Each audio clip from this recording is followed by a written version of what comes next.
Hi everyone, thermodynamics कर रहे थे हम लोग और इसमें लास्ट लेक्चर में एक एक्सप्रेशन डिराइव करा था हमने work done for irreversible isothermal process के लिए -P डेल्टा V करके आया था एक्सप्रेशन। आज हम लोग रिवर्सिबल एक्सपेंशन के लिए जो है डिराइव करेंगे।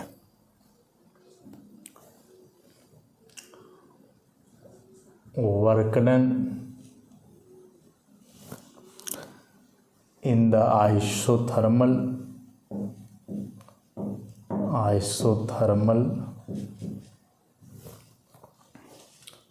reversible expansion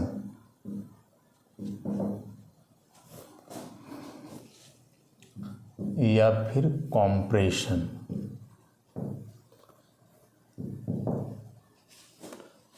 of gas.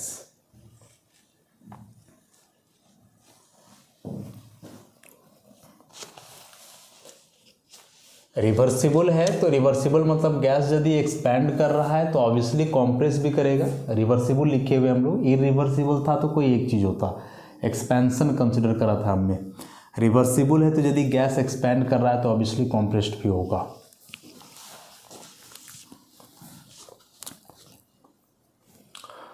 अब इसमें से कुछ लैंग्वेज हम लोग लिख लें, जैसे कह रहा है कि the work in the thermodynamics में यदि हम कोई वर्क कर रहे हैं, thermodynamics is generally pressure volume work,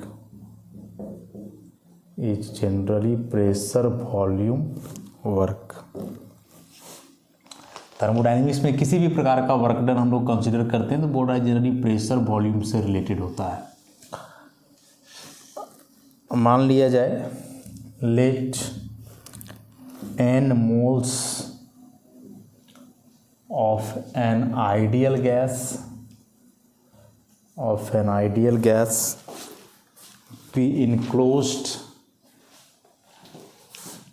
be enclosed in a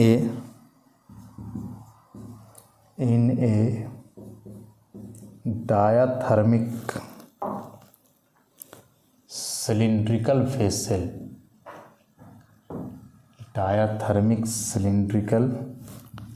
vessel fitted with a frictionless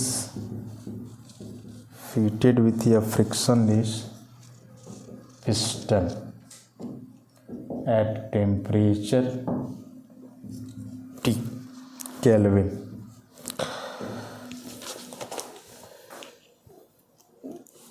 कोई आइडियल गैस है जिसका फिक्स्ड अमाउंट हम ले रहे हैं, n मोल्स कंसिडर कर लिए हैं, उसे एक वैसे सिलिंड्रिकल वेसल में लगाया गया है जिसका वॉल डायाथर्मिक है और उसमें एक फ्रिक्शनलेस पिस्टन लगाया गया है। टेम्परेचर मेंटेन किया गया है उसका T केल्विन के बराबर।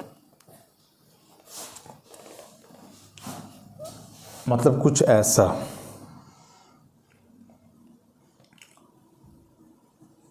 इस तरह से एक सिलिंड्रिकल वेसल ऐसा, इसमें एक piston,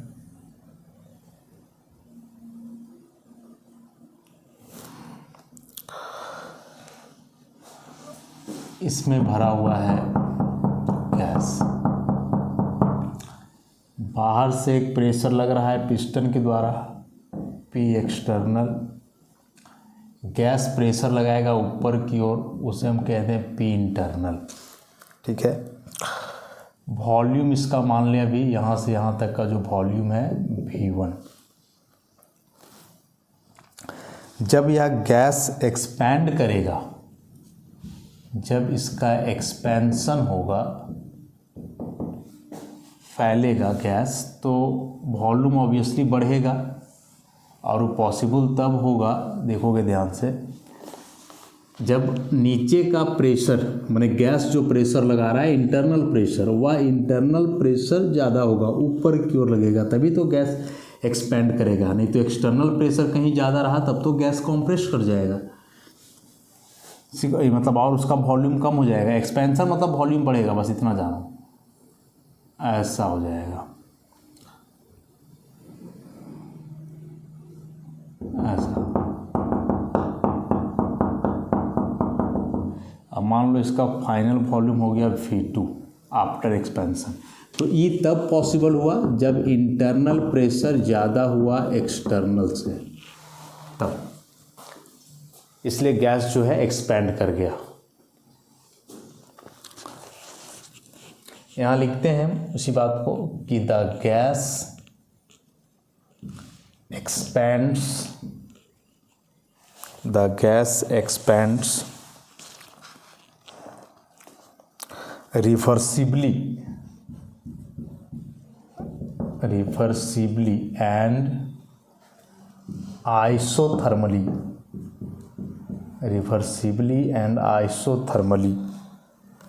against the external pressure P external from volume V1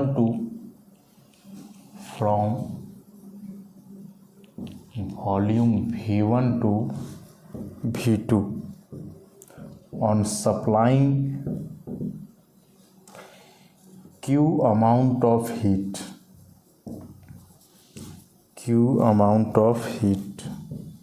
to it।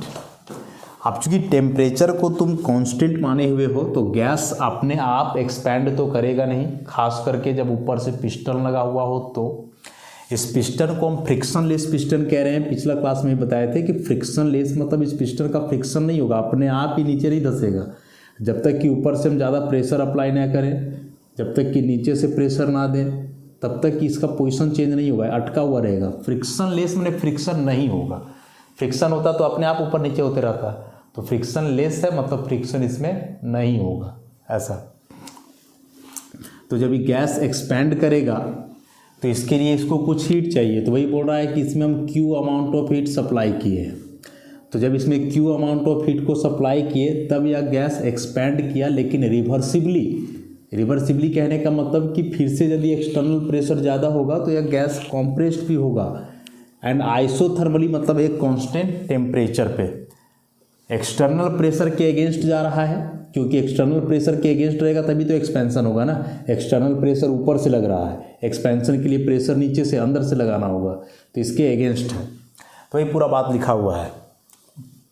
शुरू से एक बार देख लें कि थर्मोडायनेमिक्स में यदि कोई वर्क आप कर रहे हो तो समझ जाना वह प्रेशर वॉल्यूम का वर्क है। मान लिया हमने कोई आइडियल गैस का N मोल जो है एक वेसल जिसका डायाथर्मिक वॉल है उसमें बंद है, उसमें लगा हुआ है एक फ्रिक्शन लेस पिस्टन और टेम्परेचर मेंटेन किया गया है T केल्विन। बोल रहा है कि यह गैस एक्सपैंड करेगा रिवर्सिबली और आइसोथर्मली एक्सटर्नल प्रेशर के अगेंस्ट जब इसमें हम Q amount of heat supply करेंगे, और जो एक्सपेंशन होगा उसमें वॉल्यूम V1 से बदल जाएगा किसमें, V2 में, चेंज कर जाएगा वॉल्यूम इसका, ऐसा। तो यहाँ से P एक्सटर्नल P इंटरनल क्या है इस बात को तो समझ ही गए होगे आई थिंक। लिख देते हैं PEXT जो लिखा हुआ है, this one is external pressure, surrounding के द्वारा जो प्रेशर लगेगा सिस्टम पे। PIN लिखे हैं, this one is internal pressure, internal pressure हुआ। Initial volume V1 is the initial volume,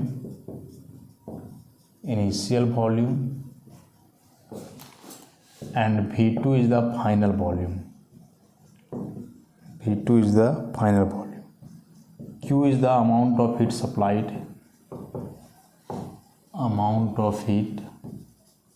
supplied, for expansion, gas का एक्सपेंशन के लिए जो हीट सप्लाई किया गया है उसे हम Q लेट करेंगे।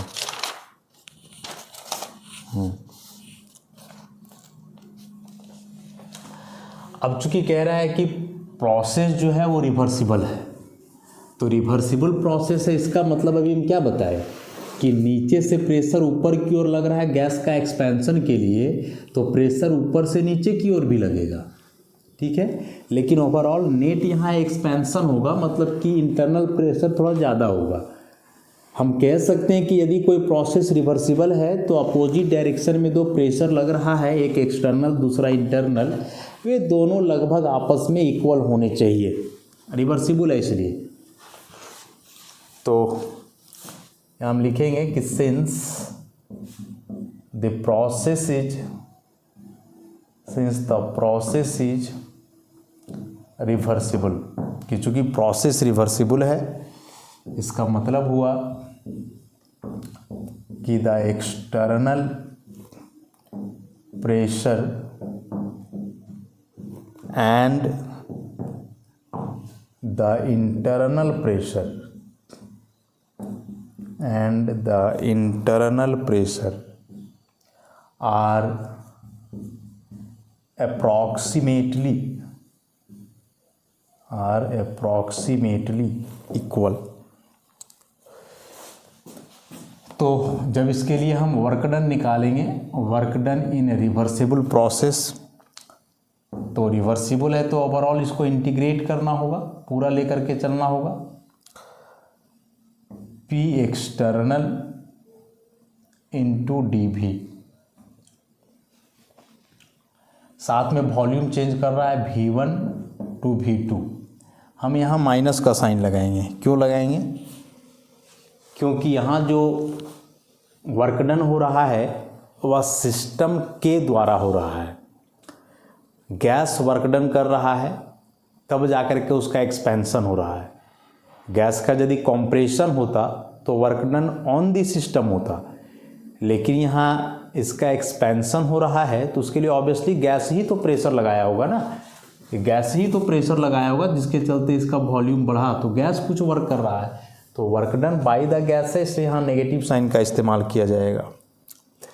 अब अभी हमने पढ़ा कि चूंकि P एक्सटर्नल बराबर है P इंटरनल का, तो यहाँ हम लिख सकते हैं ऐसा, P इंटरनल इंटू dV। अब हम जानते हैं कि कोई आइडियल गैस यदि है तो उस आइडियल गैस के लिए formula PV equal to nRT, और यहाँ P जो है प्रेशर ऑफ द गैस है तो P इंटरनल ही हुआ, तो यहाँ से हम लिख सकते हैं कि इंटरनल प्रेशर बराबर nRT बाई V। क्या ऐसा तो कर ही सकते हैं इसको हम। तो यहाँ जो इंटरनल है P इंटरनल, इसके जगह पे इसको लिखो, तो क्या एक्सप्रेशन आएगा इसमें?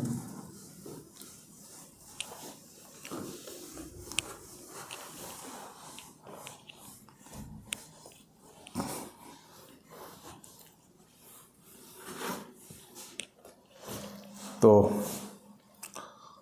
हम लिख सकते हैं यहाँ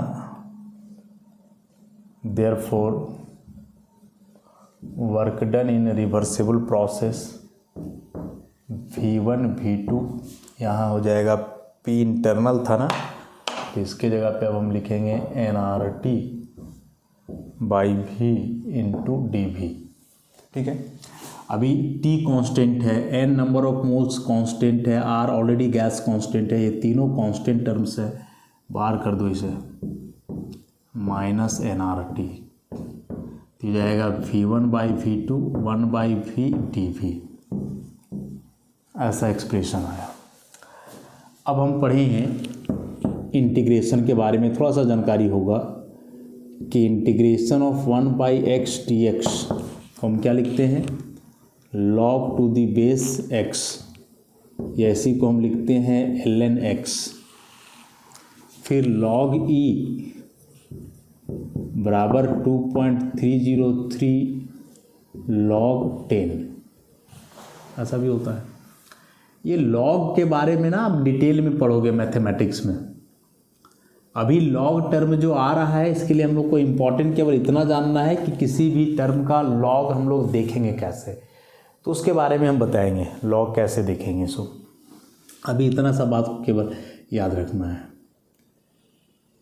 तो इससे यदि इसको तुम कंपेयर करने वाले हो तो ध्यान से देख लो, बस यहाँ v के जगह x है, यहाँ भी v के जगह x है, तो 1/x का इंटीग्रेशन यदि log x हुआ तो 1/v का इंटीग्रेशन log v होगा। तो हम लिखेंगे यहाँ w reversible equal to minus nRT और ये हो जाएगा log to the base e v और यहाँ v2 v1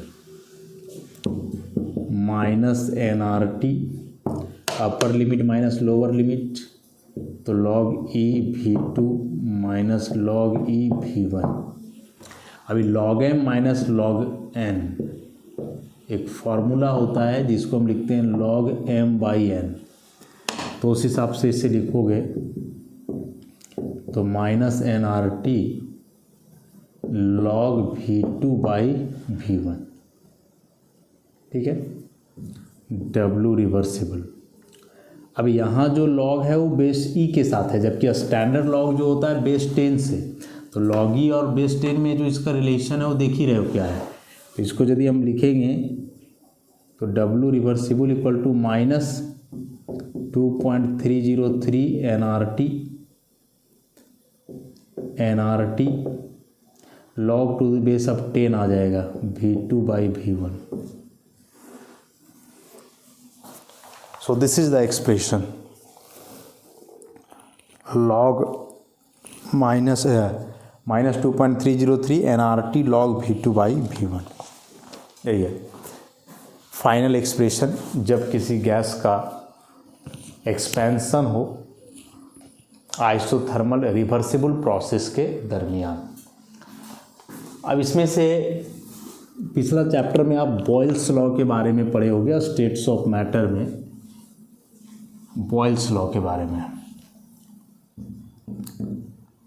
तो from Boyle's law we have, Boyle's law के बारे में हम क्या पढ़े,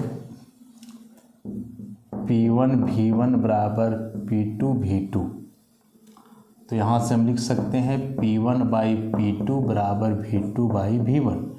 सो यहाँ V2/V1 वॉल्यूम के टर्म में लिखा हुआ, उसे प्रेशर के टर्म में लिखेंगे तो work done in reversible process हो जाएगा -2.303 nRT log P1/P2, क्योंकि V2/V1 P1/P2 का है ऐसा। So this is the formula. Derivation examination के लिए इम्पॉर्टेंट नहीं है 11th में खास करके, लेकिन इन फार्मूलाज को आप याद रखोगे, क्वेश्चन यहाँ से पूछे जाते हैं। यहाँ से जो है एग्जामिनेशन में क्वेश्चन पूछे जाएंगे, नहीं पूछे जाएंगे ऐसा हो नहीं सकता है, इसलिए इन फार्मूलाज को याद रखना है। कुछ न्यूमेरिकल करेंगे अभी हम लोग तो समझ में आ जाएगा इसके बारे में। अभी यह जो फॉर्मूलेशन हम लोग लाए इससे कुछ केसेस कंसिडर किए जा सकते हैं इस इक्वेशन से रिलेटेड। पहला केस, केस 1 कि यदि V2 ग्रेटर देन V1 हो तो इसका मतलब होगा कि द वॉल्यूम इंक्रीजेज, और इसका मतलब हुआ कि there is expansion of gas. यहाँ से देख लो, V2 ज़्यादा होगा V1 से, वॉल्यूम बढ़ेगा, वॉल्यूम बढ़ने का मतलब है कि गैस एक्सपैंड करेगा। तो इस केस में जो W रिवर्सिबल है इसका कोई नेगेटिव वैल्यू आएगा, क्योंकि माइनस तो यहाँ ऑलरेडी लगा हुआ है, और नेगेटिव वैल्यू आने का मतलब हुआ कि यहाँ work is done by the gas, कि यहाँ गैस ही कोई वर्क किया है। वैसे नेक्स्ट केस 2 कि if V2 is less than V1, इसका मतलब वॉल्यूम घटेगा, द वॉल्यूम डिक्रीजेज, क्योंकि रिवर्सिबल प्रोसेस है ना, कुछ भी हो सकता है। अब वॉल्यूम डिक्रीज करेगा, इसका मतलब क्या हुआ, इसका मतलब हुआ there is compression of gas, gas का कॉम्प्रेशन होगा, गैस कॉम्प्रेस्ड करेगा यहाँ। तो इस केस में जो W रिवर्सिबल है ये पॉजिटिव आएगा। ठीक है, यहाँ से V2 कम है, V1 ज़्यादा है, तो ज़्यादा और ये कम होगा तो ओवरऑल इसका नेगेटिव वैल्यू आएगा, नेगेटिव नेगेटिव पॉजिटिव हो जाएगा।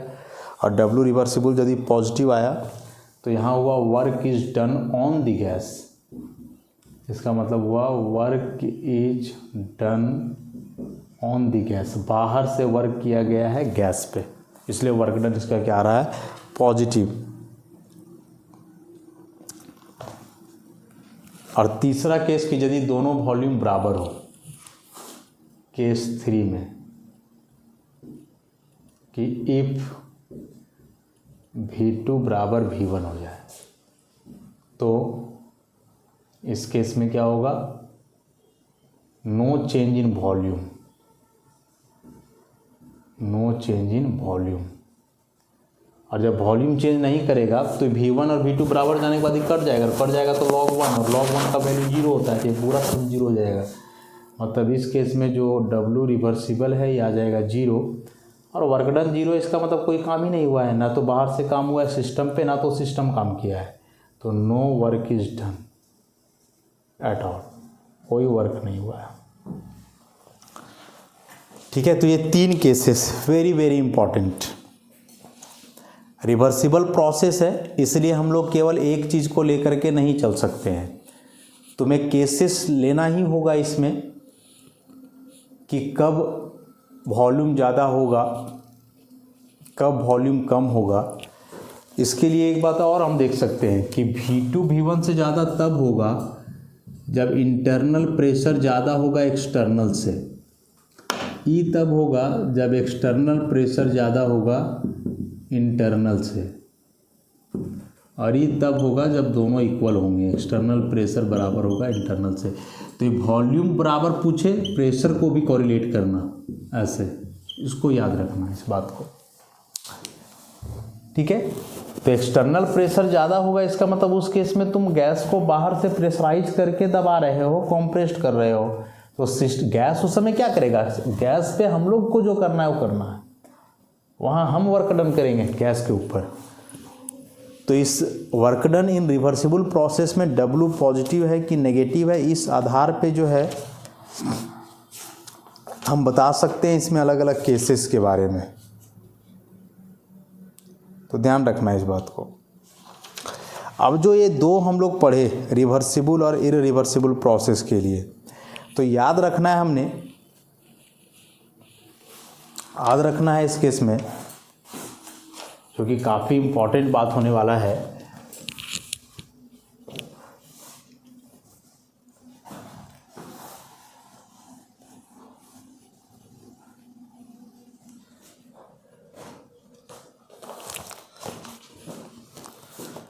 नोट करके यहाँ एक पॉइंट हम लिखेंगे कि the work done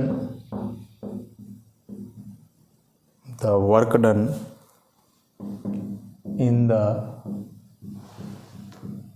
reversible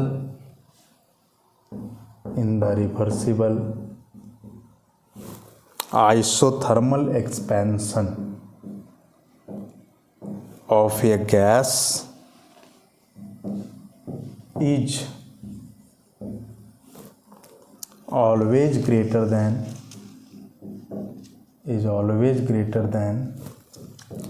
that in irreversible and isothermal expansion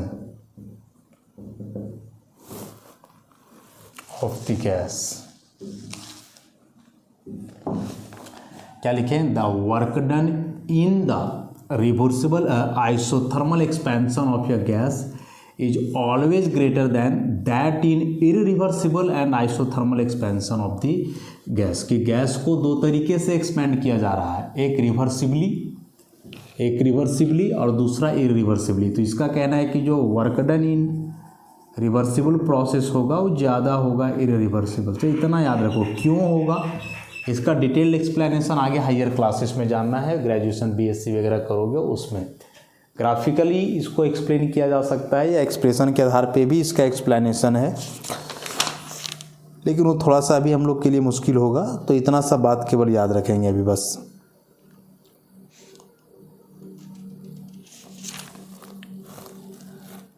ये काफ़ी इंपॉर्टेंट है। रिवर्सिबल प्रोसेस का वर्क डन हमेशा ज़्यादा होगा इरिवर्सिबल से। एक चीज़ और इससे वैसे ही ऑब्जेक्टिव क्वेश्चन के लिए नोट करना चाहें हम लोग, याद करो बहुत पहले जब एक लेक्चर पढ़ रहे थे हम लोग, CP/CV के बारे में पढ़े थे, molar heat capacity at constant volume and molar heat capacity at constant pressure, CP और CV। उसमें CP/CV को हम लोग गामा कहते थे, ठीक है। अब इस गामा को लेकर के जो है कई रिलेशन डिराइव हैं, temperature volume, pressure volume, temperature pressure में। तो इसके लिए डायरेक्ट हम रिलेशन लिख रहे हैं, इसको आप याद रखोगे, पूछता है एग्जामिनेशन में। सबसे पहले PV gamma equal to constant, ठीक। फिर TV gamma -1 equal to constant, और T gamma P1 minus gamma equal to constant. ये याद रख लो, डायरेक्ट पूछेगा कि गामा प्रेशर वॉल्यूम या टेम्परेचर वॉल्यूम का कौन सा रिलेशन सही है। तो प्रेशर वॉल्यूम में है PV gamma equal to constant. ये है क्या, डेरिवेशन है, सब पढ़ोगे आगे, फिजिक्स में पढ़ना होगा इसको। फिजिक्स में भी थर्मोडाइनमिक्स है वहाँ, अभी हम लोग को इसमें मेनली थर्मो केमिस्ट्री से मतलब था बस।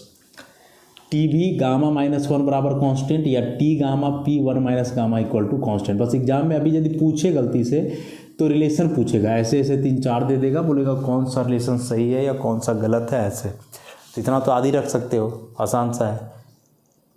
प्रेशर वॉल्यूम के साथ केवल गामा का टर्म है, टेम्परेचर वॉल्यूम रहेगा तो गामा में -1 है, टेम्परेचर प्रेशर रहेगा तो temperature gamma pressure 1 minus gamma equal to constant है। बस इतना सा याद रख लोगे।